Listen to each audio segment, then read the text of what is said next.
Sociales y coordinadora del Laboratorio de Documentación y Análisis de la Corrupción y Transparencia. Doctora en Ciencia Política por la Universidad de California, licenciada en Sociología y licenciada en Economía, con maestría en Estudios Latinoamericanos y en Política Pública. Experta en Economía Política e Instituciones, Transparencia, Derecho de Acceso a la Información, Políticas Públicas de Combate a la Corrupción y Rendición de Cuentas. Profesora y tutora del posgrado de la Facultad de Ciencias Políticas y Sociales del Programa de Doctorado en Ciencias de la Administración de la UNAM, miembro del Sistema Nacional de Investigadores y nivel D del PRIVIE de la UNAM. En 2009 fue distinguida con el primer lugar del premio Manuel Espinosa Iglesias, otorgado por la Fundación Espinosa García y el Centro de Estudios Espinosa Iglesias. Para ella solicito un caluroso aplauso.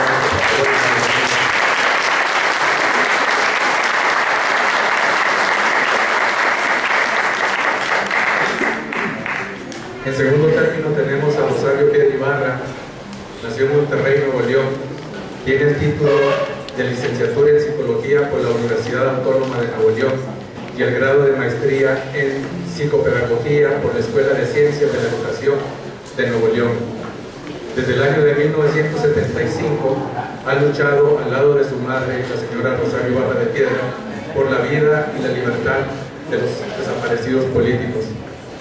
Hay que mencionar también que es de las fundadoras del Comité Pro Defensa de Presos, Perseguidos, Desaparecidos y Exiliados Políticos de México. Para ella pido un caluroso aplauso.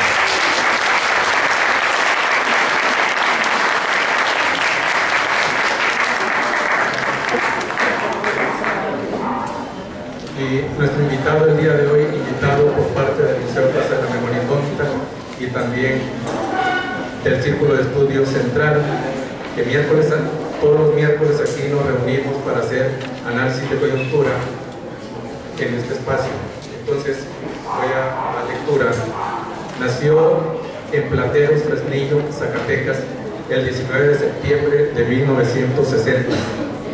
Tiene el título de licenciado en Derecho por la Universidad Autónoma de Zacatecas y los grados de maestría y doctorado en Derecho por la Universidad Nacional Autónoma de México, la UNAM, con especialidad en Derecho Constitucional y Administrativo. Se inició en el servicio público como primer regidor y secretario del Ayuntamiento de Fresnillo en los años 1985 a 1987, para arrancar luego una carrera legislativa de 10 años ininterrumpidos en el Congreso de la Unión, diputado federal por el segundo distrito de Zacatecas de los años 1988 a 1991. Senador por la misma entidad federativa de los años 1991 a 1997 y diputado federal por el tercer distrito de su estado natal en los años 1997 y 1998. En 1998 se convirtió en el gobernador electo más joven de México a la edad de 37 años y fungió como mandatario estatal de Zacatecas hasta el 2004. Luego, del 2006 al 2012, fue senador de la República. En 1999, la revista Time y CNN, la cadena internacional de noticias, lo reconocieron entre los 50 líderes latinoamericanos que habrían de destacar en el inicio del tercer milenio. El Foro Económico Mundial de Davos, Suiza, lo seleccionó para integrar la sección Líderes Globales del Mañana en el Mundo del periodo 2000-2013.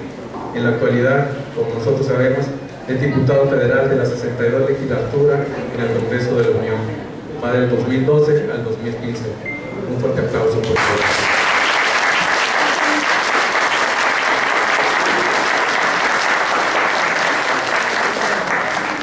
Si me permiten, vamos a iniciar, no sin antes mencionar, porque veo caras nuevas, no habían estado en este museo Plaza de la Memoria Incógnita.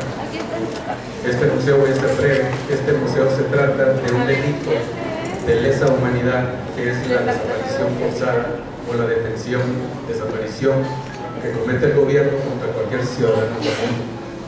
últimamente le están llamando levantones. Levantones es una figura que no existe, ¿verdad?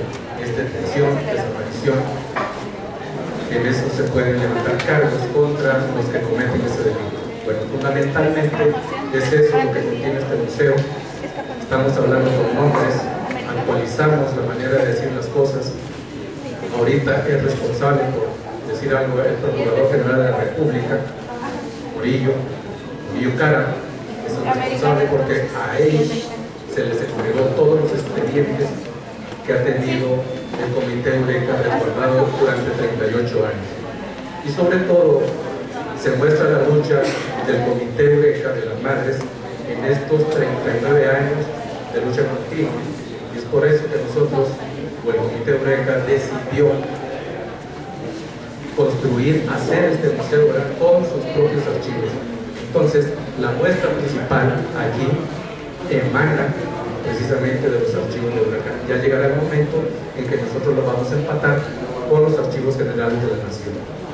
Bueno, entonces, bienvenidos a todos.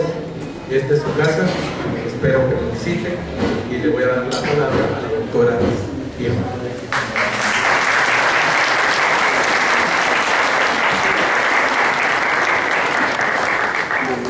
Muchísimas gracias por tan cálida, generosa presentación, por la invitación que me honra de mi querido amigo, colega, el doctor Ricardo Monreal. Gracias también por el honor de compartir la mesa con la licenciada Rosario Pierro Ibarra. Es un honor estar en este lugar tan importante y tan digno hoy en estos momentos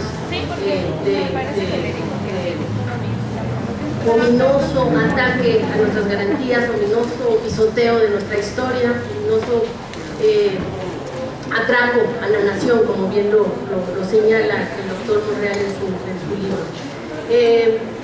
Estas reformas, todos lo sabemos, bueno, tenemos educación en llamarles reformas. Esta actitud gubernamental entreguista que nos somete a otra forma de organizar la vida pública, de organizar el desarrollo económico, es evidentemente una situación que nos rebasa como nación. Estas reformas, además de entregar la soberanía, además de someternos, repito, a leyes extranjeras, están desdibujando la nación en todos sentidos.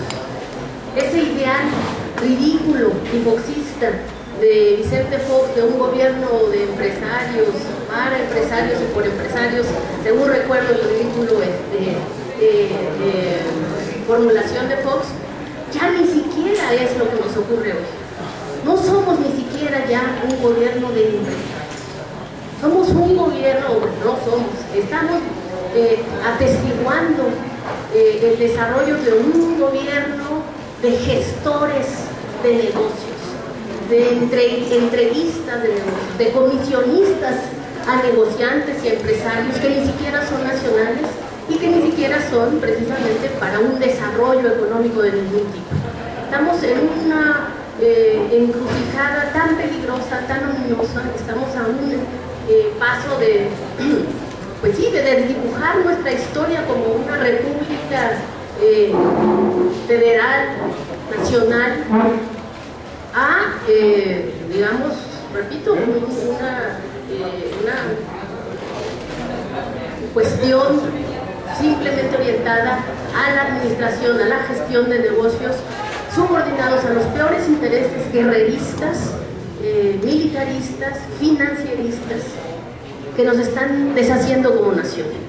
Y por ello, repito una vez más, estoy muy orgullosa de estar aquí en este momento, en este sitio de la memoria indómita, porque es lo que más tenemos que recuperar, la memoria, saber de dónde venimos, hacia dónde vamos. Y por eso es un honor para mí estar al lado de un gran senador, ¿no? Se cuentan con el dedo de una mano quizás los senadores que hoy defienden esto, defienden nuestra nación, nuestra historia, nuestra memoria. Y recordar que el doctor Ricardo, como diputado, fue en la legislatura 57, tú eras el primer, no, en la 57 tú eras el primer gobernador de Zacatecas, ¿verdad? Era el 97. Mi padre era diputado en la legislatura 57. Mi abuelo vivo todavía, que da luchas en Guerrero y que es miembro de Morena, era pues defendiendo a los presos políticos, defendiendo a los guerrerenses que han estado dándonos esa patria que hoy nos están robando los peores intereses, no solo, repito, nacionales sino internacionales. Y también con doña Rosario Ibarra de Piedra, su señora madre, ellos representan esas figuras que tenemos que honrar hoy más que nunca. No son nada más discursos políticos, no son nada más generaciones de lugares comunes políticos, sino memoria, la recuperación de la memoria de dónde venimos para tener claridad de hacia dónde vamos. Porque repito, incluso ese ridículo ideal foxista del gobierno de empresarios está totalmente rebasado. Estamos en un momento tan grave en el cual hoy en el Senado, ¿no? como ladrones, como en la peor actitud de representación popular, estos señores priistas, panistas y inclusive los traidores que se alían con ellos, bueno, aprueban en una forma totalmente inmoral, diría yo, estas 15 leyes de la reforma energética que nos tienen realmente al punto del desastre como nación. Yo creo que estamos al mismo tiempo en un momento y muy interesante, porque así como que ellos quieren entregar a la nación a los peores intereses, sus propios conflictos de interés los van a carcomer. Y yo creo que eso es algo que el libro del doctor Ricardo Monreal dibuja con una claridad escalofriante, incluso diría yo, dar nombres y apellidos de estos que tendrían que estar honrando sus juramentos públicos de cuidar el patrimonio nacional, y que terminan siendo estos gestores de negocios, estos amiguitos que dejan caer los regalos y que dejan caer finalmente, repito, nuestra historia y nuestro futuro como nación. Esta colusión que nos dibuja Ricardo en términos de cómo han dejado caer Pemex, la Comisión Federal de Electricidad, y en particular, repito, los intereses de Pemex y las cuestiones vinculadas al gas, energéticas, es claramente un asunto de corrupción estructural. Por ello me he permitido preparar un pequeño análisis sobre la corrupción estructural que nos tiene hoy, repito, al borde del abismo. Si me permiten, voy a dar lectura a esta cuestión. La expectativa era que el surgimiento de una competencia política más robusta y vigorosa, ocurrida en las últimas décadas, hubiese tenido un impacto positivo en esa corrupción que nos tiene al borde del abismo, un impacto positivo en la probidad gubernamental. Las teorías que nosotros enseñamos en la universidad sobre transparencia y estas cuestiones de la administración pública dicen que la transparencia es el perfecto antídoto de la corrupción. En México, en estas épocas, 97 y hacia adelante, ocurrieron cambios muy significativos en la llamada ingeniería institucional para la rendición de cuentas. Se gestaron sofisticadas reformas constitucionales, se crearon modernos órganos reguladores, se generaron la Auditoría Superior de la Federación y otros organismos similares. Tuvimos, ni más ni menos, que nuestras leyes de acceso a la información, y bueno, hasta cierto punto hubo un cierto empoderamiento ciudadano.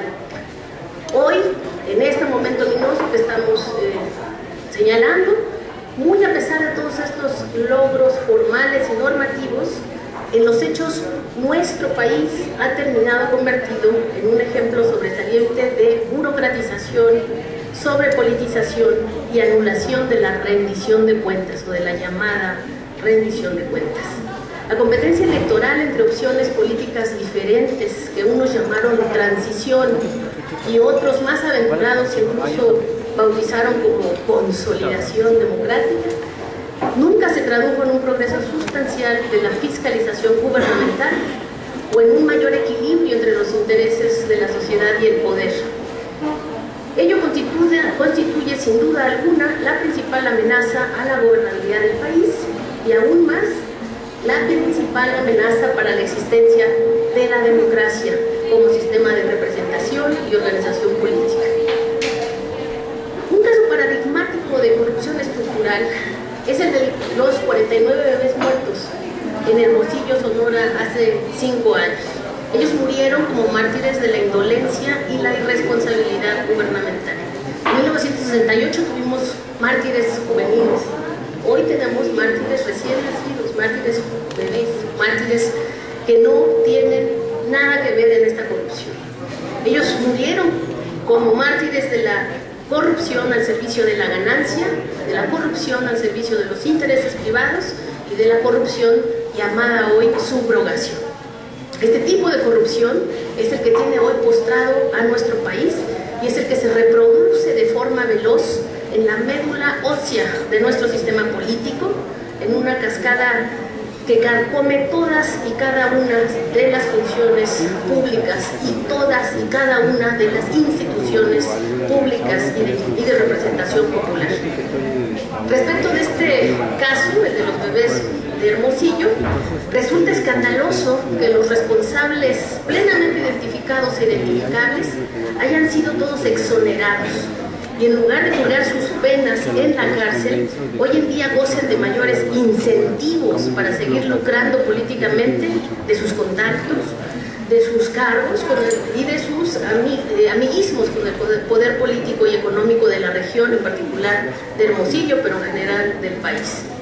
Una nación que no castiga, sino que premia políticamente a aquellos responsables de la muerte de los ciudadanos más inocentes, más indefensos y más bellos, en este caso los bebés de Hermosillo, resulta aberrante y no debe ser considerado, me parece a mí, como un verdadero Estado de Derecho, ni mucho menos como una verdadera democracia. Como nación llevamos ya, en este caso, un lustro de duelo, de impunidad y de injusticia. Pero la corrupción estructural, que es el origen del problema, es de más larga data, no son solo 5 años, y se origina en la antidemocracia imperante, en el caduco sistema priista, en el caduco sistema político priista, que con grandes coletazos se niega a ser removido y que es capaz de metamorfosearse en un partido, en otro, y de esconderse para seguir defendiendo esa corrupción estructural que hoy nos tiene aquí también discutiendo el asunto del petróleo. ¿Quién no recuerda el conspicuo conflicto de interés en que incurriera el extinto secretario de Gobernación de Felipe Calderón, en este caso Juan Camilo Mourinho, cuando siendo presidente de la Comisión de Energía en la Cámara de Diputados y más tarde como asesor de la Secretaría de Energía, gestionara millonarios contratos para beneficiar a su empresa pequeña, decía él, a su empresita familiar llamada Ibancar? ¿Se acuerdan de esa empresa en Campeche? Pero en el gatopardismo político actual todo cambia para seguir igual. Y Pedro Joaquín Caldwell es hoy para Enrique Peña Nieto lo que Juan Camilo Mourinho fue ayer para Calderón. Parece como un baile de máscaras. Se cambia la máscara, pero siguen bailando el mismo danzón, el mismo son. No tiene límites la impudicia del actual secretario de Energía, también señalado por el doctor Ricardo Monreal en su libro, quien al continuar siendo dueño de empresas gasolineras y franquicias de Pemex en Cozumel y en otras ciudades, y cuyos principales accionistas reportan ser sus hijos Pedro Oscar Joaquín del Club, Nacín Joaquín del Huy y su padre Fausto Joaquín Ibarra. Y también se cuela un sobrino, Ignacio Ruiz Joaquín. Y desde luego, él mismo. Y seríamos muy ingenuos si creyéramos que estas empresas son los únicos intereses a declarar del todavía actual secretario de Energía, que es uno de los actores más importantes en este entreguismo antisoberano de nuestra nación. Estas empresas que están aquí señaladas y que sabemos hoy de ellas, muy probablemente son apenas la punta del iceberg de una red de complicidades que involucran, como también aquí está dicho en el libro, tráfico de influencias, ejercicios abusivos de funciones, abusos de autoridad y otra serie de delitos tipificados claramente en nuestras leyes, tipificados claramente en nuestros códigos penales, en el código penal que hoy nadie respeta, y que, repito, no están siendo castigados.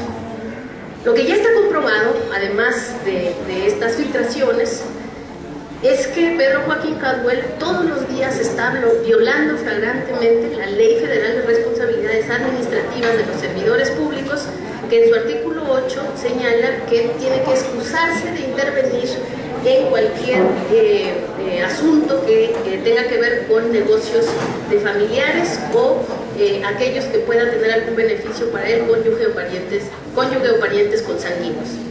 En fin, este artículo que estoy aquí citando no se limita al otorgamiento de contratos o de concesiones, sino que se refiere a cualquier asunto, y así lo dice la ley, que pueda resultar en algún beneficio para ese servidor público. Es decir, que no importa que las gasolineras de Cozumel de Pedro Joaquín Caldwell, sus hijos, sus sobrinos, sus padres y sus parientes cercanos, no importa que ellos hayan sido adquiridos antes de que él se convirtiera en secretario de Energía o no. Lo relevante hoy es que cada una de las decisiones que él está tomando como secretario de Energía afectan con beneficios directos su propio bolsillo, no el de nadie más, el propio bolsillo del señor y las finanzas de su familia. Y eso genera lo que también aquí está señalado en el libro del doctor Monreal, un conflicto de interés. No es otra cosa más que un conflicto de interés, que eso es la forma elegante, bonita y pomposa de llamarle a la corrupción, señoras y señores. Es corrupción estructural, no es otra cosa. Hierran por ello, me parece, personas de la categoría moral de Diego Fernández de Ceballos, o de la también alta categoría moral, lo digo entre comillas desde luego, de Emilio Gamboa Patrón, que justifican esta situación y que han querido ocultarla en la prensa y que han querido ocultarla en los medios cada vez y en el debate político, la justifican diciendo que esto es un conflicto más moral, dicen ellos, que legal. Porque dicen supuestamente el secretario Pedro Joaquín Caldwell no está violando de ninguna manera la ley. Incluso para Emilio Gamboa Patrón es muy llamativo como él dice que Pedro Joaquín Caldwell no le dedica ni 10 minutos a sus gasolineras y por ello entonces no hay ningún conflicto de interés en sus negocios. Existe una sola salida para este ominoso caso de corrupción estructural, que como el caso que citaba al principio de los bebés de Hermosillo, hoy está impune. Este mismo caso hoy está impune y tiene que ver con este atraco a la nación, con este pisoteo a la historia y a la memoria indómita. Y el único solución personal para Pedro Joaquín Caldwell no solucionaría la situación nacional, pero sí una solución personal que lo tiene hoy como delincuente porque está violando las leyes, y la única solución es que él evidentemente tiene que renunciar al cargo de secretario de Energía. Sin embargo, después del grito de Enrique Peña Nieto de "no te preocupes, Rosario", pues ya vimos el grito de "no te preocupes, Pedro", y así van a venir los gritos de "no te preocupes, compadre", ¿no? Esa corrupción estructural, esa impunidad, esa pasmosa impunidad en la que vivimos día a día es la que generará ese cáncer metástico que está arrollándonos en términos legales, políticos, culturales, y no la corrupción de ardor de las mordidas, el que nos quieren hacer creer que la corrupción viene de nosotros porque le damos al de la basura o al policía o aquí o allá. No, señores, la corrupción hoy es el conflicto de interés, es la impunidad contra los más débiles, es la militarización de esta ciudad, y así hay que decirlo también desde esta arena y desde este honroso lugar que es la Ciudad de México, la militarización de esta ciudad también de memoria indómita. Eso es la corrupción estructural que nos tiene al borde del abismo. Llama la atención en este caso, para cerrar también este tema, que la información sobre el conflicto de interés de Pedro Joaquín Caldwell saliera a la luz a partir de una filtración difundida por una senadora, y todo va saliendo así, a golpe de coletazos de filtraciones, lo cual una vez más me parece refuerza mi hipótesis inicial de que la rendición de cuentas fue una gran tomadura de pelo con todos sus avances normativos y de ingeniería administrativa y bla bla bla. Hoy es una tomadura de pelo si no lo vemos en el día a día cotidiano de la vida política y pública. Recordemos cómo el 15 de enero de 2013, y esto fue un caso muy ominoso también, Enrique Peña Nieto, junto con su gabinete, organizó con fanfarria una vistosa conferencia de prensa que de forma histórica, dijo él, ofrecería las versiones públicas de sus declaraciones patrimoniales. Echó cohetes y dijo: hoy vamos a dar las declaraciones patrimoniales mías y de todo mi gabinete. Claro, el problema fue que tales documentos tuvieron la peculiar característica de no transparentar absolutamente nada.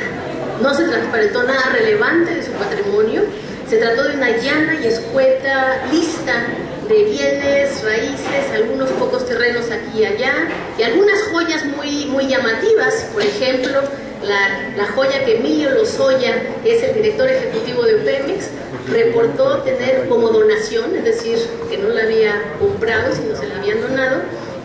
Reportó tener una obra original de Picasso, 4 obras originales de Dalí y muchas otras obras de arte llamativas que no se ganan con el sudor de la frente de un funcionario. Sin embargo, esta falta de voluntad por transparentar los patrimonios personales de los altos funcionarios persiste hasta el presente, y eso es una vez más otro síntoma inconfundible de la corrupción estructural y no de las corruptelitas con las cuales nos quieren engañar. La corrupción estructural tiene que ver con esa opacidad de las declaraciones patrimoniales del presidente y de todos los altos funcionarios, incluyendo, por cierto, los representantes populares y senadores que hoy aprueban en fast track las leyes que nos están hundiendo. Y tal opacidad, y este es otro ejemplo también pasmoso de la corrupción estructural en nuestro país, tal opacidad ha sido auspiciada precisamente por la Suprema Corte de Justicia, quien en fechas más o menos recientes, invocando mañosamente la protección de datos personales, no ha querido hacer pública la declaración de ninguno de los 11 ministros de la Suprema Corte, y además ha extendido este manto protector para permitir a las cámaras, y en particular a la Cámara de Diputados, al Tribunal Electoral del Poder Judicial de la Federación y a los consejeros de la Judicatura Federal no ofrecer las declaraciones patrimoniales. Yo creo que esa es una de las grandes luchas, hoy sí luchas, para empezar a romper ese globo de la corrupción estructural, ese círculo vicioso de la corrupción estructural. Entonces, frente a tales grados de opacidad para la corrupción que nos tiene al borde del abismo en términos de la privatización de nuestro petróleo, en términos de cómo la privatización de la banca terminó siendo un regalo a los amigos de Salinas, y cómo también esta privatización de nuestros recursos energéticos va a terminar siendo, si no nos paramos a tiempo, un regalo de licencias a los amigos cercanos, y además, repito, de las migajas que nos dejen los verdaderos empresarios, entre comillas también empresarios, que van a venir a tomar el timón de la nación, que son los intereses guerreros y financieros globales más ominosos. Frente a todo esto, me parece, es clarísimo que tendrán en México miles de pozos de insurgencia abiertos, miles de pozos de insurgencia social, y ese viento de la resistencia tiene que venir precisamente de los que siempre hemos estado del lado de la izquierda, del lado de la justicia, del lado de la soberanía y de la lucha. Yo le agradezco mucho la atención.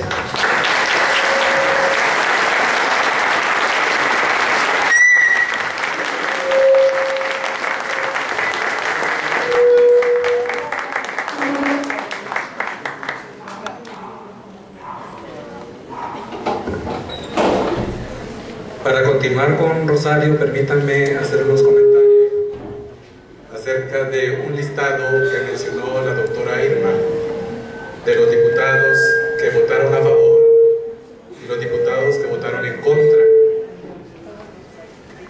Votaron en contra el diputado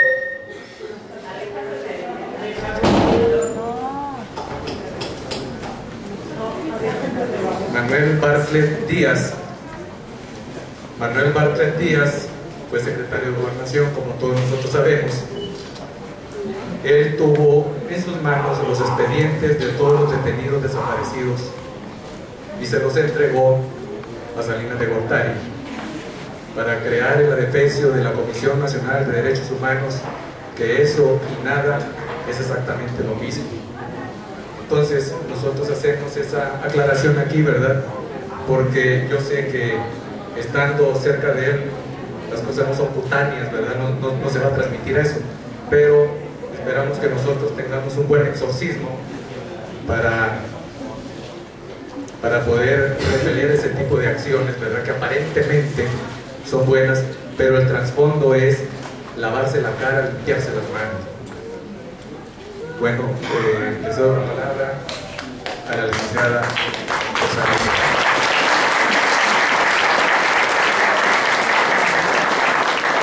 Buenas noches a todos. Bienvenidos una vez más a esta, la Casa de la Memorito. Y lo digo con mucho orgullo, me enorgullece enormemente estar aquí al lado de dos luchadores sociales.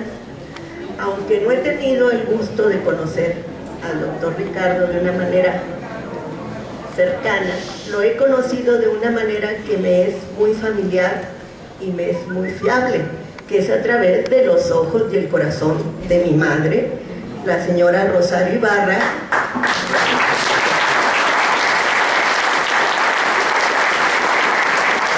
quien compartió con él estar en la misma fracción parlamentaria en el Senado de la República cuando mi madre fue la presidenta de dicha comisión en el Senado. Y bueno, ella se expresa muy bien de él. Conozco al abuelo aquí de la doctora Heréndira en las luchas que ha acompañado a mi madre, y también es un honor porque yo creo que uno no nace siendo democrático. La democracia se mama, se aprende, y eso es lo que tenemos que enseñarle al pueblo de México, ¿sí? Tenemos que hacer de estas generaciones que aprendan a respetar el derecho del otro como si fuera el propio.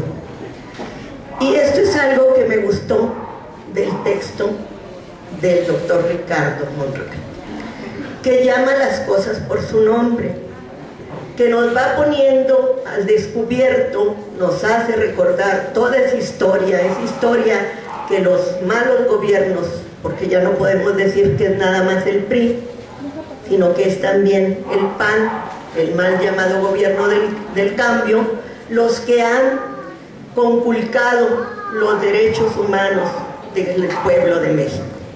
Y yo creo que este texto pone todas esas, va recordando todas esas luchas, todas esas gestas, y de cómo se van pisoteando por lo que hoy impera en estas cámaras legislativas. El texto, cuando leo este texto, me remonto a las luchas en las que acompañé a mi madre en múltiples ocasiones, y recuerdo aquella famosa toma de los pozos petroleros hecha por Andrés Manuel López Obrador.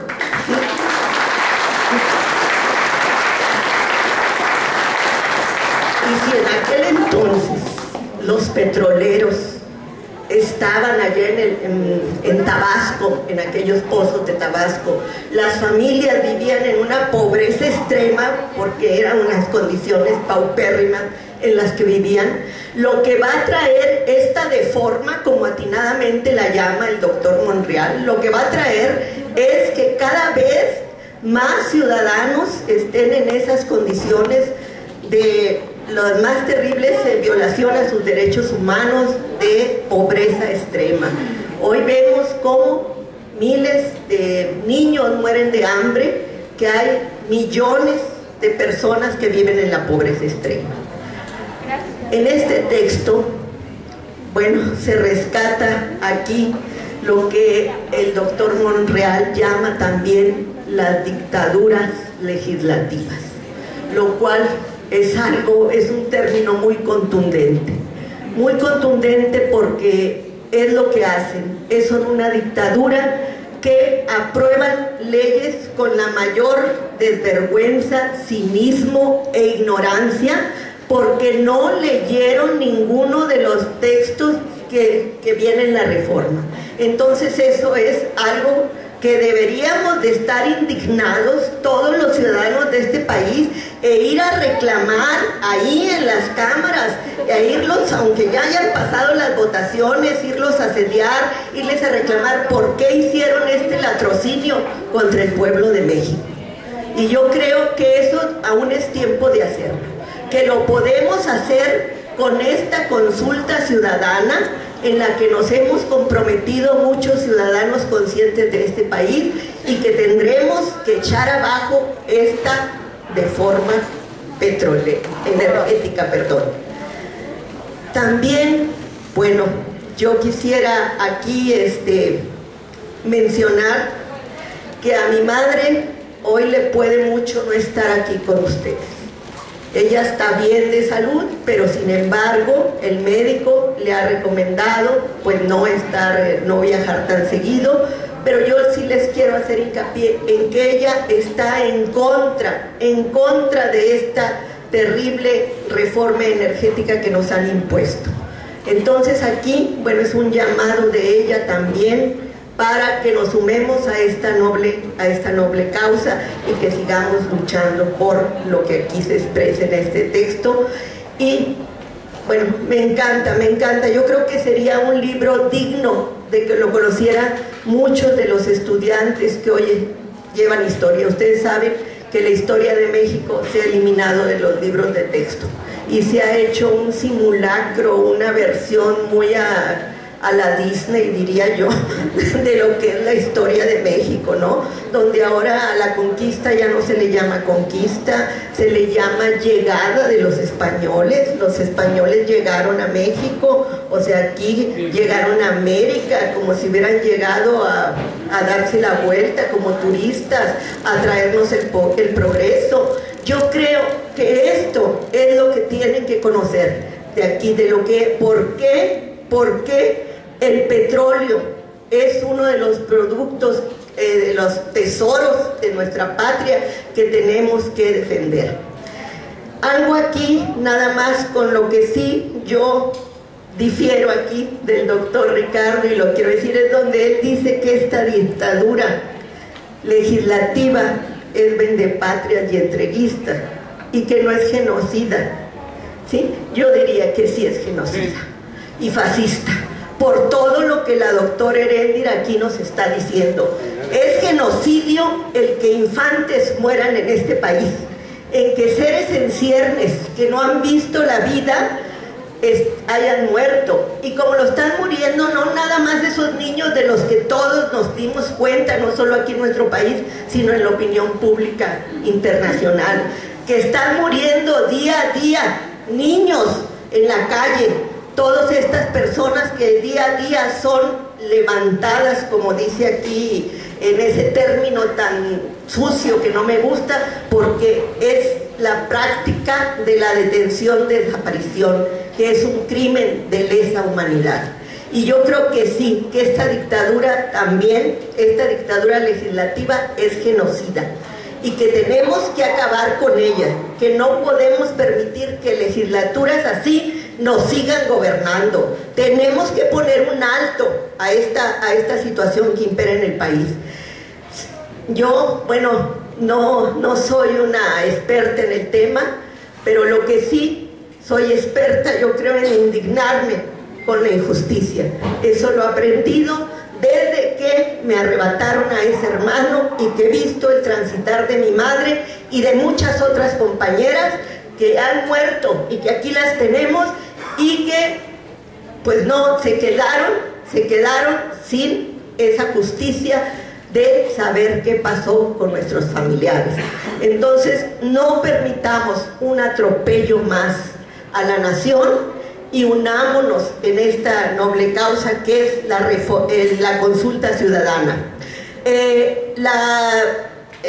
Pertenezco, quisiera decir que pertenezco al Comité Eureka, pero también me he sumado a las filas de Morena, y que, bueno, de ese modesto espacio también defendemos los derechos humanos, y que el día 5 de febrero, junto con Andrés Manuel López Obrador, se metió otra demanda por traición a la patria contra Enrique Peña Nieto, que también aquí lo señala acertadamente el doctor Ricardo Monreal. Entonces, yo creo que aquí no es de dónde estemos, dónde militemos, dónde estemos. Yo creo que nos une una causa común: el luchar por la justicia, porque regrese el Estado de Derecho a este país. Yo los invito a leer este excelente texto, y bueno, aquí me tienen como una humilde seguidora más.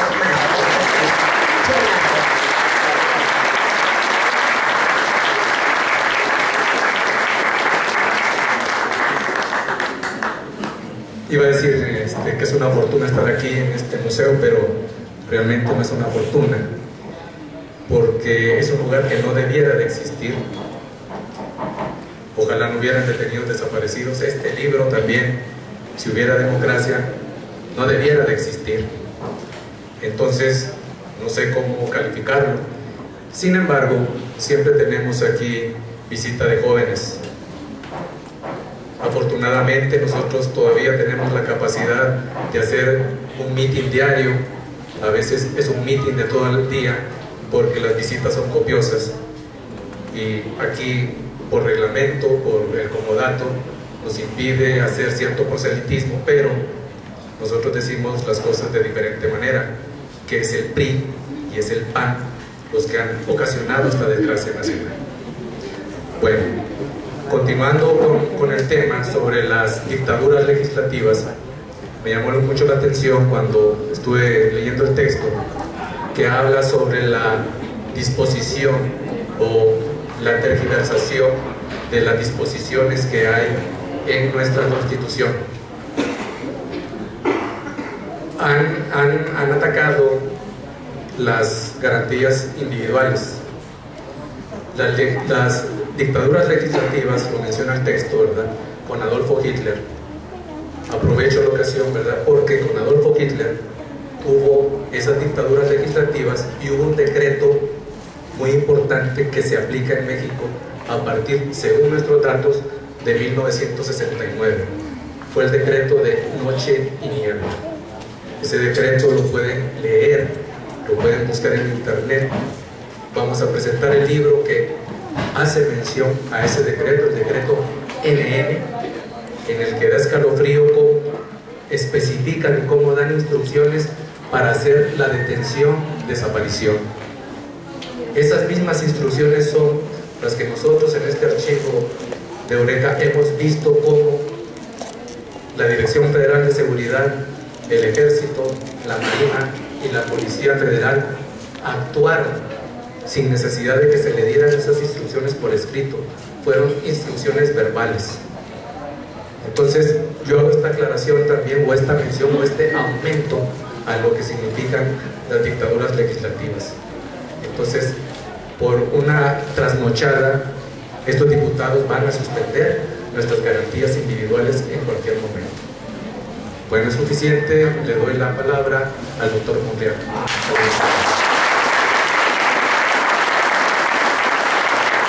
Muchas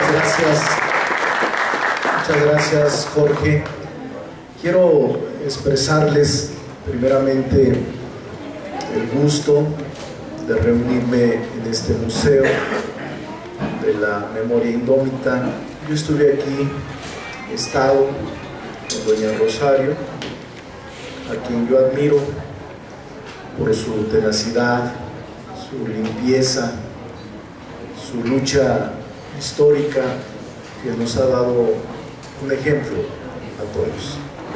Le pido a Rosario Piedra que le dé un saludo en nuestro cariñoso abrazo allá con usted.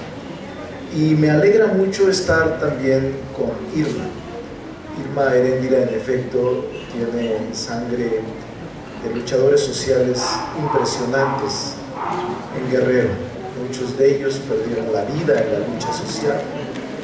Y ella es un ejemplo digno del carácter, de la firmeza, del talento, del esfuerzo de mujeres de Guerrero. Nos alegra mucho que esté aquí conmigo en la presentación, que haya comentado este tema tan importante relacionado con el libro de las reformas estructurales, pero sobre todo de la corrupción estructural. Ella me acompañó en la campaña. Andrés Manuel López Obrador la designó como coordinadora de una circunscripción plurinominal cuando fui coordinador de la campaña, y fue una mujer con mucha capacidad, movilización, talento, y que nosotros creímos que íbamos a ganarle al dinero. Compraron la presidencia, y aquellos que decían que Andrés Manuel, cuando afirmaba que eran capaces de vender el Palacio Nacional, los priistas, de regresar, no serían sino otro Santana multiplicado, decían que a Andrés Manuel le faltaba razón. Incluso algunas expresiones más duras en el norte que yo combatí, ahora se dan cuenta que tenía razón Andrés Manuel, que el movimiento que encabezamos teníamos razón. Por eso ahora que he venido aquí a presentar este libro, les quiero decir que siempre me causa mucho gusto ver caras nuevas o viejos amigos, luchadores sociales, porque la lucha que estamos emprendiendo es enorme, es inagotable, no admite cansancio, no admite que la gente diga ya no puedo, porque no podemos dejar de luchar. Y en la presentación que les haré de manera breve, quiero decirles que hace 3 semanas que estuve en una universidad del norte, algunos estudiantes me dijeron: quisiéramos tener el libro, doctor, por lo que ha comentado en el libro, pero cuesta 150 pesos y no nos creerá, pero tenemos que cooperarnos los 10 que estamos aquí para comprar el libro y turnárnoslo, pero quisiéramos conservarlo para cada uno. Y me dijo uno de ellos: ¿no se podrá descargar el libro, que lo mande por internet o no?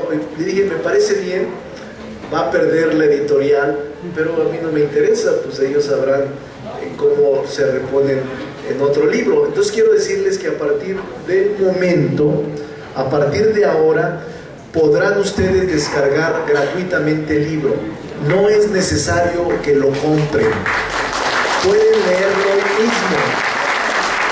A ustedes les dieron un volante que tienen en sus manos y no se los van a dar, y aquí hay un código de barras, que en ese código de barras pueden descargar gratuitamente el libro. Les quiero comentar que se han vendido 5,000 libros, pero se han descargado más de 30,000 libros gratuitos. A mí lo que me interesa es que se lea, porque es importante que la gente adquiera conciencia de lo que está pasando en el país. Yo sostengo que quien compra la presidencia es capaz de vender al país. Peña Nieto compró la presidencia, todo su séquito, pandilla, compraron la presidencia, y los que pagaron por la presidencia ahora están exigiendo les entregue el país, lo que está haciendo solícitamente, obedientemente, para entregárselo a una oligarquía nacional y internacional. Los artículos que se modificaron en un primer momento fueron los artículos 25, 27 y 28 constitucional. Tengo una presentación que la pueden también descargar en el internet y que establece las principales características de lo que ha sido la reforma. Primero, el año pasado se reformó la Constitución y ahí se establecieron las bases para la privatización del petróleo, para poder permitir contratos, licencias, riesgo compartido, utilidad compartida con los extranjeros. Después del 38, después de la expropiación de Lázaro Cárdenas, hoy se ha cometido el acto de mayor traición a la patria, que es haber modificado la Constitución en temas torales, en temas fundamentales, como es simple y sencillamente la propiedad de la nación.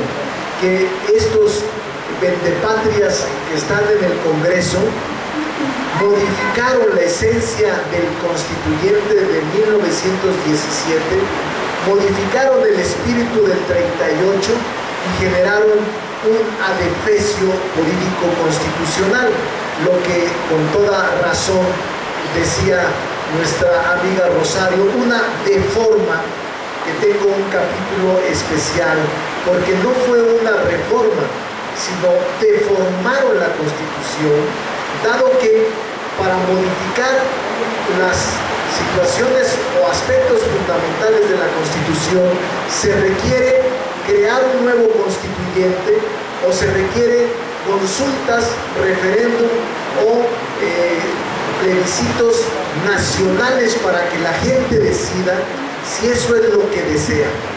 La modificación de estos 3 artículos fue impresionante. Le quitan el carácter de prioritario a la actividad estratégica de los hidrocarburos, la petroquímica básica, la generación de energía nuclear y la electricidad. Le suprimen los aspectos fundamentales a estos 3 artículos que eran claves para el constitucionalismo mexicano. Fueron retirados del artículo 28 la petroquímica básica, la generación de energía nuclear y eléctrica, y además se permite la contratación con particulares extranjeros o nacionales, la entrega del petróleo, la transmisión y distribución de energía eléctrica, la exploración y extracción de hidrocarburos y la petroquímica básica, el gas. Todos los recursos naturales de la nación se entregan a particulares. Ahora estamos en la discusión de las leyes secundarias, son 21. En 3 horas el día de ayer se aprobaron 15, sin ninguna discusión, sin ninguna contemplación, sin ningún análisis serio.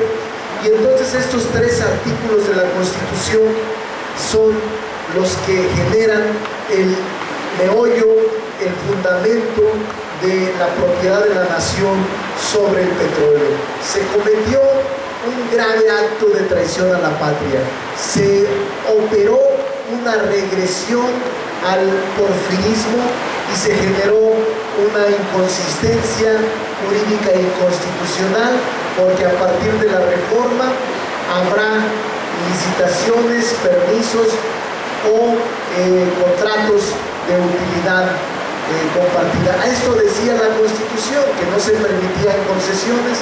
Ahora, después de la reforma, se llevarán a cabo todas las actividades, como son exploración, extracción, y se asignarán a empresas por contratos todo lo que se pueda realizar en el subsuelo. Lo mismo sucede en el artículo 27, lo mismo sucede en el artículo 28, y les quiero comentar que hubo un desaseo parlamentario tal que verdaderamente te sientes indignado. Da vergüenza esa Cámara, que es de levantaderos, una Cámara gris, una Cámara insubstancial, una Cámara obediente del presidente o de los poderes fácticos. Miren ustedes, hay un desaseo parlamentario, lo describo en el libro. Toda la parte jurídica, constitucional, normativa y reglamentaria se violó. Se aprobó esta reforma en la Cámara de Senadores en 2 días, en la Cámara de Diputados un día se aprobó, el día 12 de diciembre, Día de la Virgen de Guadalupe. Empezó la sesión en un lugar alterno a las 5 de la tarde y terminó otro día a las 3 de la tarde. Era una asamblea irracional, inhumana.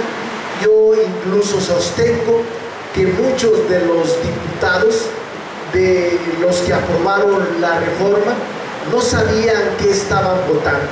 El 90% de ellos no sabía ni el sentido ni el alcance histórico de lo que estaban aprobando. Es más, me atrevo a sostener que muchos de ellos estaban alcoholizados ya muy en la madrugada. No sabían lo que aprobaban, no supieron lo que aprobaban. Hay una gran ignorancia acerca de lo que aprobaron. En efecto, como dice Irma, la corrupción, compraron diputados, compraron senadores para que votaran en favor de este acto de traición a la patria. Fíjense ustedes, cuando en la mañana votan, vean ustedes a estos pillos, de qué se ríen, qué celebran, por qué tanto júbilo. Esto es a las 2 de la tarde, levantando el brazo como señal de victoria, cuando no es sino un acto de traición a la patria. Vean ustedes, ¿no les indigna que estos señores del PRI, del PAN, del Verde y del PANAL se vanaglorien, jubilosos por haber cometido este acto en contra de la patria, en contra del país, que más temprano que tarde revertiremos, porque vamos a luchar de manera incansable contra ellos? Ahí esa noche fue cuando me surgió precisamente la idea de escribir este libro, porque no hay información.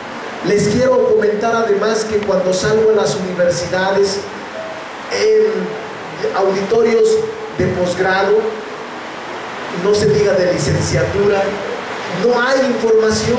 La gente no conoce el texto constitucional, no conoce qué es el alcance de la reforma, y casi todos repiten el spot de Televisa o el spot de la televisión o la radio oficial, y te repiten: es que va a haber más empleos, es que va a bajar la gasolina, es que va a bajar la energía eléctrica. Es decir, te repiten como loros lo mismo que los medios de comunicación te están vendiendo. Por eso es lo importante de conocer el libro, porque en él se describe lo que pasó. Es la historia de lo que pasó. Esa noche, ya muy de madrugada, me indigné tanto que dije: voy a escribir un libro sobre lo que aconteció.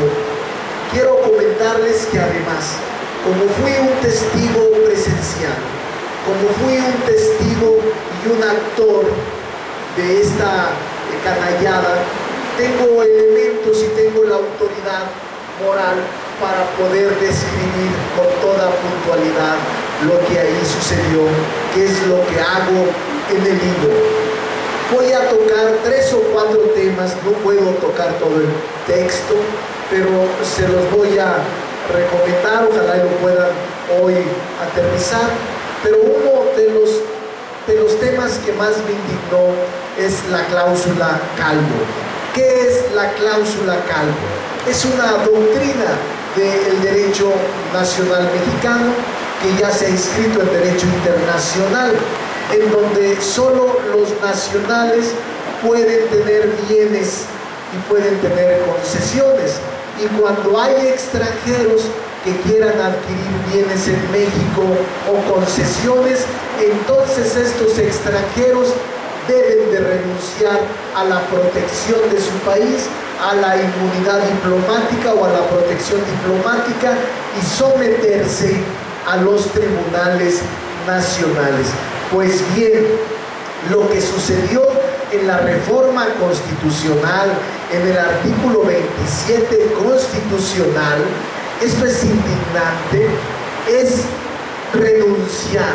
El Estado mexicano renuncia a la cláusula Calvo. ¿Qué quiere decir? Que a partir de la aprobación de la reforma constitucional y a partir de las reformas energéticas en materia secundaria, ningún tribunal nacional va a poder resolver o intervenir en ningún asunto que tenga que ver con la interpretación y aplicación de los contratos petroleros. Es decir, el país, el Congreso, la nación renuncia a que se resuelvan los conflictos que se susciten en México para que se resuelvan en paneles internacionales o en los lugares de origen de las transnacionales petroleras. Es decir, es muy grave haber renunciado a la cláusula Calvo que contenía el 27 constitucional. Es decir, además los hidrocarburos se van a incorporar de facto a los lineamientos del Tratado de Libre Comercio. Bueno, miren ustedes, ni Salinas, que ya es un traidorzuelo del más alto nivel en la historia del país, ni Salinas se atrevió a meter el petróleo en el TLC. Estados Unidos y Canadá le ofrecían a Salinas que hubiese libre tránsito de mercancías y de personas para que pudieran laborar los mexicanos en Canadá o en Estados Unidos de manera libre, a cambio de que él aceptara incorporar el petróleo en el TLC. No lo aceptó Salinas, no lo aceptaron en aquel momento. Hoy, a cambio de nada, Salinas privatizó todo, 400 o 500 empresas del Estado, generó una camarilla de millonarios, sometió al país a la pobreza y a la miseria, persiguió a luchadores sociales, fue un gobierno genocida. Pero estos no tienen nombre.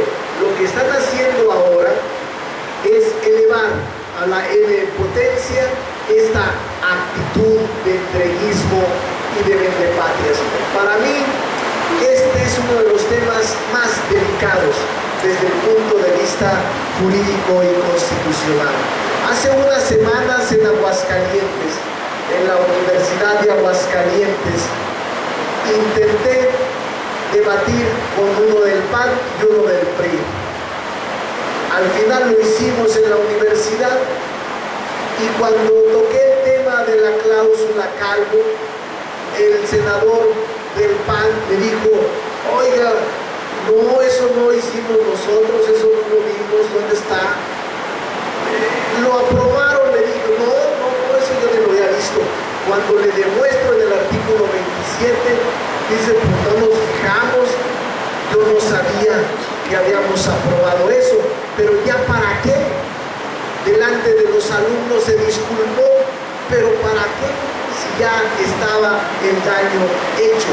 Y esto poca gente lo conoce, la cláusula Calvo a la que renunció el gobierno mexicano y el Congreso por mayoría de votos, que es haber renunciado a que los tribunales nacionales puedan resolver conflictos que se presenten por motivo de la explotación de pozos petroleros, de energía eléctrica o de obtención de gas shale. Todas esas actividades, si hay conflicto, tendrán que resolverse en el exterior.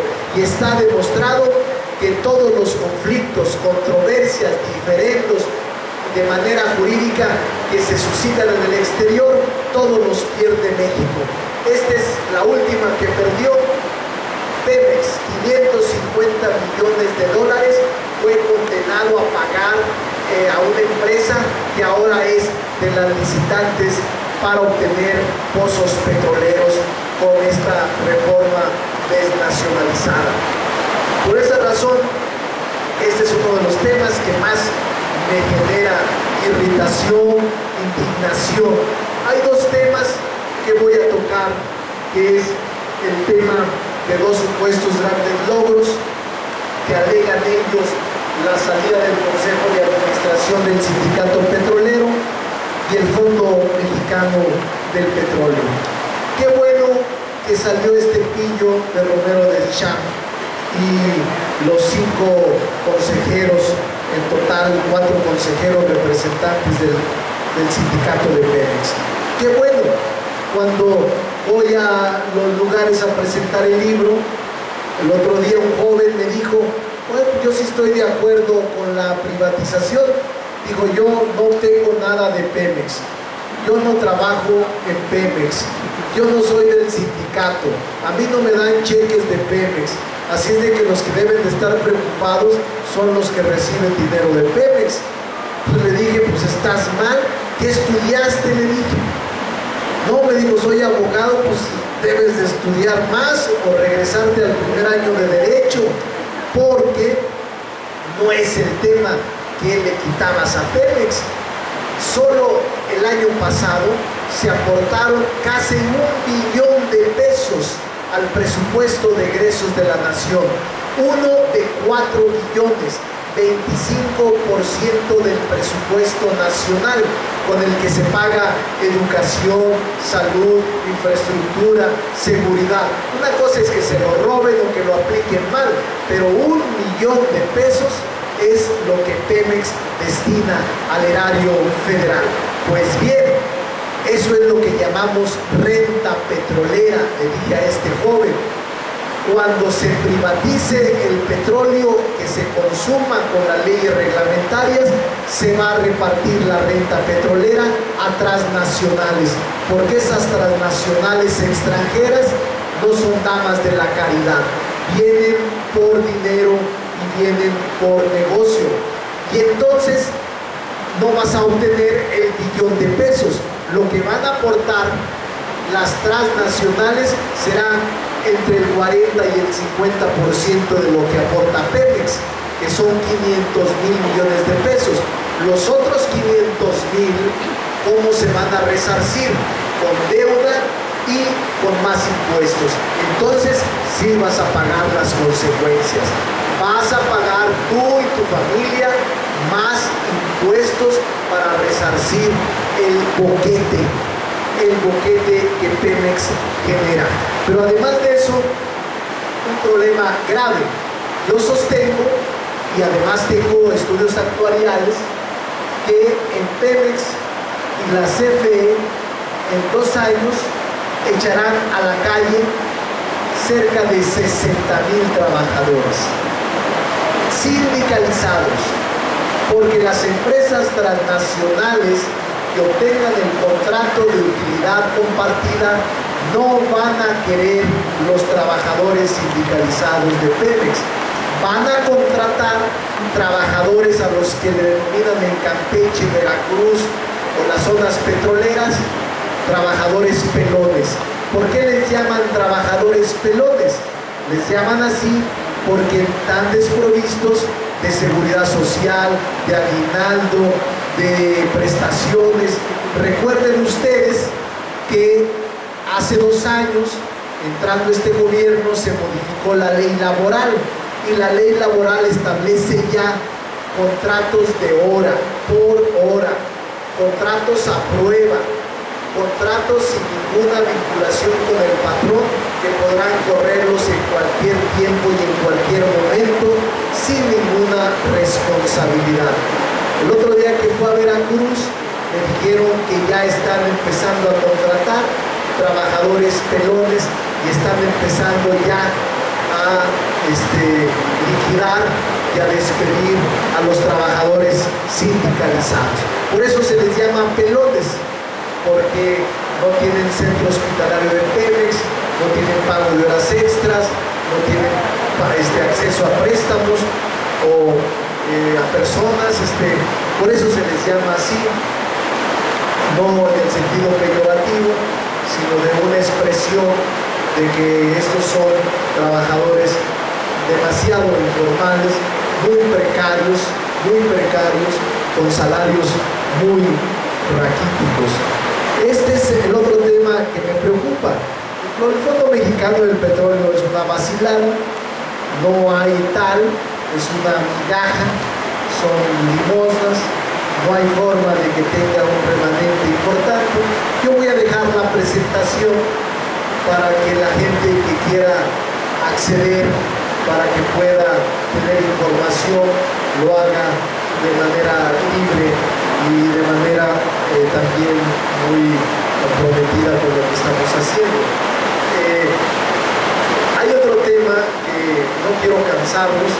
Hace unos días en la Cámara de Diputados aprobaron por mayoría con el voto en contra nuestro la ley de Telecom.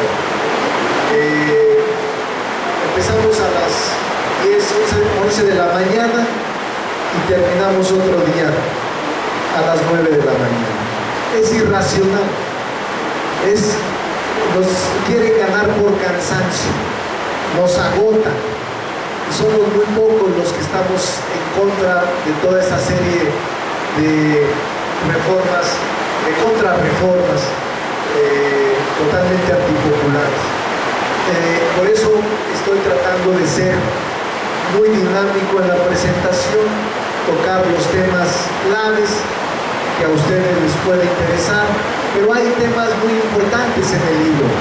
En el libro está desde la irracionalidad de la privatización, que de manera técnica argumento por qué es inconveniente este tipo de medidas, estudio el derecho comparado de otros países, analizo lo que está pasando en Argentina y en Bolivia, que ya van de regreso, después de haber privatizado, ya están volviendo a nacionalizar.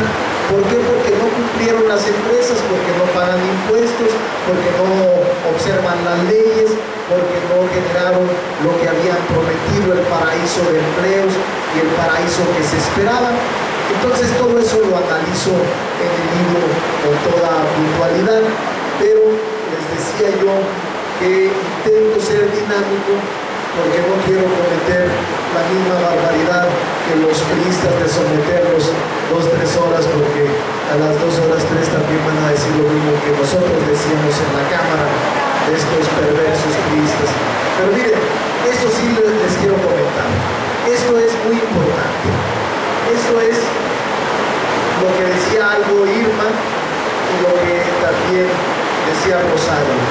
Los funcionarios y exfuncionarios que ahora están convertidos en achichincles, en mandaderos de los potentados, extranjeros y nacionales. Si alguno de ustedes fuera contratado por una empresa transnacional como consejero o asesor, yo diría, está bien, es su derecho. Lo que no está bien es que estos señores, que fueron secretarios de energía, directores de Pemex, secretarios de Hacienda, ahora sean los achichincles de las transnacionales. ¿Saben por qué? Porque no son cualquier ciudadano, porque tienen información privilegiada, porque incurren en conflicto de intereses. Y aunque les paguen mucho, en dólares o en euros, son traidores a su país, son traidores a la patria. Miren ustedes, se van a indignar como yo, cuando investigué este tema que me llevó más tiempo tenerlo, me llevó más tiempo porque tuve que investigar en Europa, en varios países, en Estados Unidos, las empresas, y aquí lo traduzco. Tengo un capítulo especial sobre esto, pero miren ustedes los ahora achichincles de las grandes empresas. Desde Fox, que es de traidor a la democracia, que lo mismo vende marihuana que vende ahora petróleo, ya tiene un fondo constituido de 500 millones de dólares, está ampliándolo, pero él tiene información privilegiada. Pero miren Pedro Aspe. Pedro Aspe ya constituyó, tiene acciones en el grupo Viabás, fue secretario de Hacienda, trabajó con Luis Videgaray en el fondo Protejo, y ahora forma parte de una empresa transnacional petrolera que se llama Overcore Partners. Síganme, vean a estos pillos: Jaime Serra Puche, que fue secretario de Comercio, secretario de Hacienda, y ahora trabaja para esta empresa Salvation Economy, que es otra empresa transnacional. Herminio Blanco, que fue secretario de Comercio, es jefe de la división TLC, ahora es consejero de Soluciones Estratégicas. Vean a este señor, ustedes no se acuerdan de este señor de Córdoba Montoya. Pues él tiene su empresa, es contratista con CFE y quiere ser contratista con Pemex. Ahí está la empresa que sirve, y también tengo los recursos que maneja. Este señor Córdoba Montoya sigue manejando el dinero de magnates políticos mexicanos. Adelante. La otra, miren esto. ¿No les da vergüenza a estos señores? Acaban de ser secretarios en el gobierno panista. Georgina Kessel, secretaria de Energía, y Jordi Herrera, secretario de Energía en el 2012. Los dos trabajan para dos empresas extranjeras, Iberdrola y Repsol. Ustedes saben que Repsol, ayer salió una nota en el Reforma, sorprendidos. Yo le escribí hace 4 meses, nadie nos pela. Ayer estaban sorprendidos que es la consentida Repsol con 41 millones de pesos. Hace 4 o 5 meses yo lo detallé y dije que estos eran los grandes magnates. Claro, soy un opositor, no publican nada. ¿Ustedes creen que esta conferencia van a sacar alguna nota en algún periódico? No, porque no les interesa y porque les afecto. Miren ustedes a Suárez Coppel, ¿se acuerdan de Suárez Coppel? Fue director de Pemex y trabaja para esta empresa, la que les dije a ustedes que ganó el último negocio a Pemex. Este señor es asesor de la empresa Jacobs, que acaba de ganarle a Pemex un pleito de 550 millones de dólares.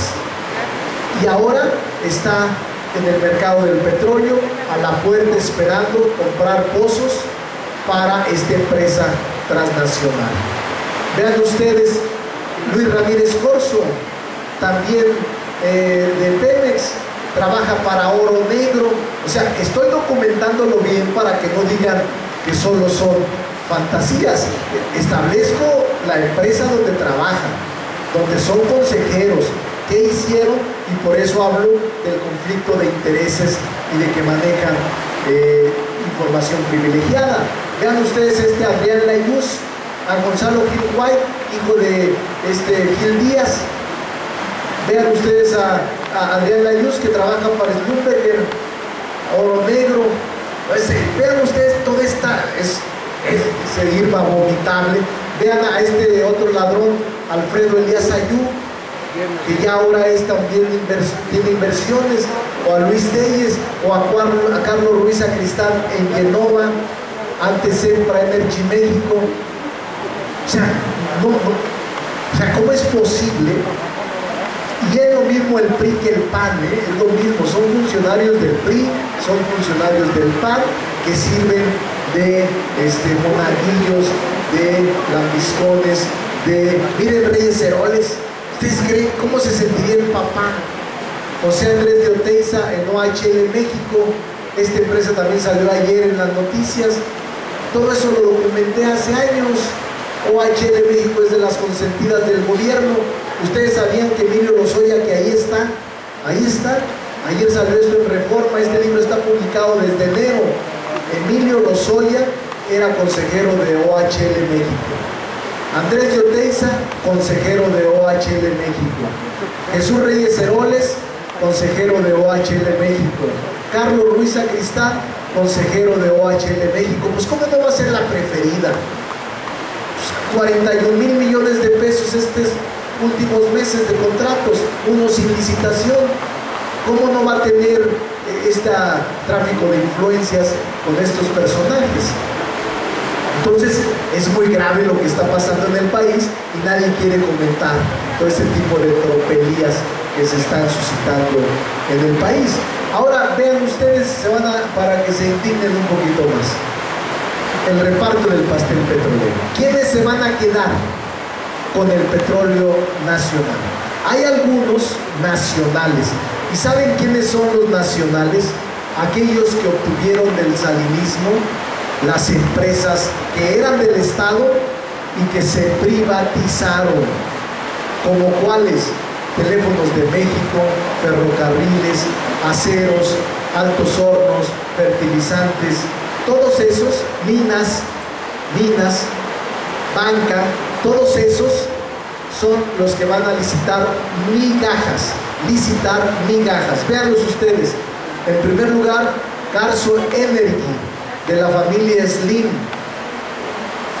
Diabás, Overcor, de Pedro Aspe, Alfa, ustedes saben quién es el grupo Alfa, de aceros, ICA, continúen, Grupo México, La Rea, Altos Hornos. O sea, estas eran empresas del Estado que se entregaron en el salinismo y ahora son los más ricos que quieren participar en el petróleo. Grupo R, de Ramiro Garza Cantú, de Tamaulipas, constructor y perforador.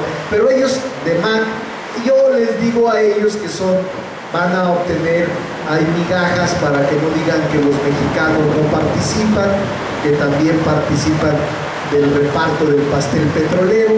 Pero vean lo que viene adelante.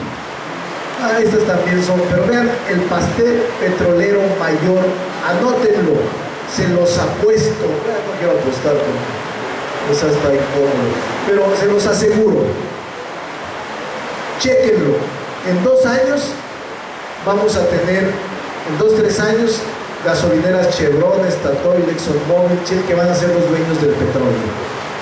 A ellos se les van a asignar los pozos petroleros y ellos se van a llevar el dinero a sus matrices, y cuando haya un conflicto jurídico van a tener que acudir quienes quieren demandar a la petrolera o a Estados Unidos o a Noruega o a los Países Bajos a demandar a esas petroleras, porque México no podrá admitirte ninguna demanda con motivo del petróleo.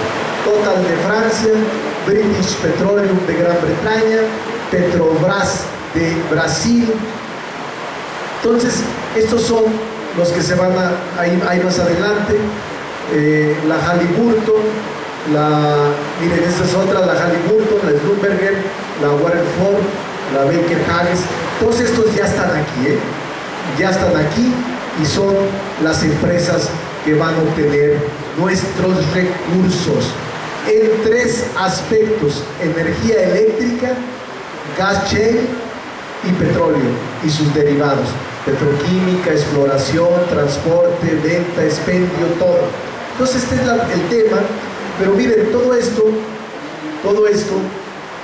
saben ustedes que cuando se aprobó, ya voy a concluir, en efecto, como decía Rosario, aquí también adjunto como anexo la demanda que interpuso Andrés Manuel contra Peña Nieto, contra los legisladores vendepatrias, por traición a la patria, que firmamos algunos acompañándolo. Pero saben ustedes, en el libro lo detallan, cuando ustedes saben que el constituyente permanente para una modificación constitucional, de acuerdo con la Carta Magna, se requiere aprobar la mayoría calificada en el Senado, mayoría calificada en la Cámara y cuando menos la mitad de legislaturas locales, la mitad de estados con diputados locales. ¿Saben ustedes cuántos minutos se tardó Nuevo León para aprobar la reforma constitucional? 3 minutos. ¿Saben cuánto se tardó Querétaro? 7 minutos. Y así sucesivamente, 7, 10 minutos. Una ley tan importante en materia constitucional, un saqueo, un despojo a la nación. Todavía ahora no hay movilización. Todavía ahora la gente está aturdida con la televisión y con el mundial. Todavía siguen discutiendo si era penal o no. Ayer con este señor Peña Nieto, todavía discutiendo que no era penal, cuando el país está saqueado por los bárbaros. Estamos discutiendo cosas insubstanciales. Esto es el tema de fondo para las generaciones futuras. Yo creo que deberíamos tener todos mucha claridad en lo que está pasando, debatir en la calle, debatir en el multifamiliar, en la casa, en el barrio, en el trabajo, porque la gente está desmovilizada. Este acto que se ha cometido es gravísimo, corona todo el pillaje y la rapiña de un gobierno insensible en contra del país, en contra de los mexicanos. Yo voy a seguir luchando, siempre presento el libro donde me invitan, trato de no faltar, porque con pocos que convenza, yo sé que estoy abonando, estoy sembrando, y como dice Andrés Manuel, si nosotros no lo vemos, si no logramos el cambio verdadero, sí lo vamos a dejar muy avanzado para nuestros hijos, para nuestros nietos, para las futuras generaciones. Pero lo peor que podemos hacer es ya decir con una fatalidad, nada se puede hacer, ya no hay nada que hacer, ya se salieron con la suya, ya esto ya se acabó. No hay que actuar con pesimismo, hay que actuar con actitud positiva, porque yo sí estoy convencido que tarde o más temprano que tarde, vamos a revertir estas reformas neoliberales antipopulares. Y como decía también aquí, tanto Irma como Rosario, métanse a la consulta. Miren, la consulta ciudadana es importante, tenemos que juntar 2,5 millones de firmas, aún juntándolas, quién sabe cómo vaya a actuar el gobierno. El gobierno apuesta a que no vamos a juntarlas. Tenemos ahorita 700,000. Yo mismo ando tocando puertas con brigadas. A mí me nombró Andrés Manuel y Morena como enlace en la delegación Cuauhtémoc, donde vivo desde hace varios años, y estoy caminando, tocando puertas, pidiendo la firma, porque no hay tarea menor, y porque lo que está pasando en el país es muy grave. Entonces tenemos que juntar las 2,5 millones de firmas para exigir que en el 2015 se consulte a la población sobre la privatización. Eso debió haber sido antes de aprobarse. En cualquier país democrático tendría que haberse consultado. Solo en México no pasa eso, porque nos gobierna en efecto una dictadura. Y amplío, si es genocida, como dice Rosario.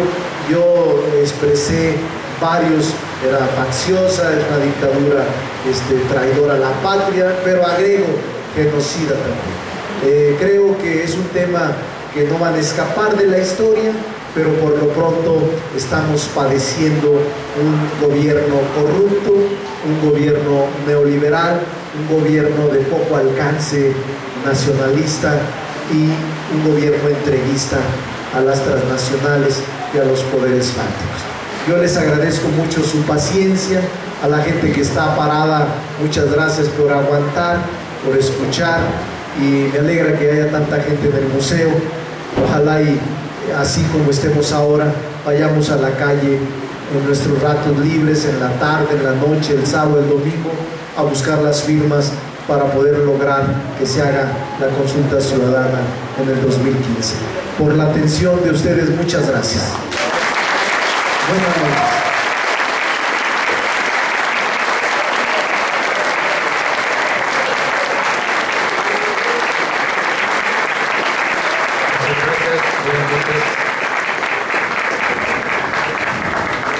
Si fuera tan amable de prender la luz.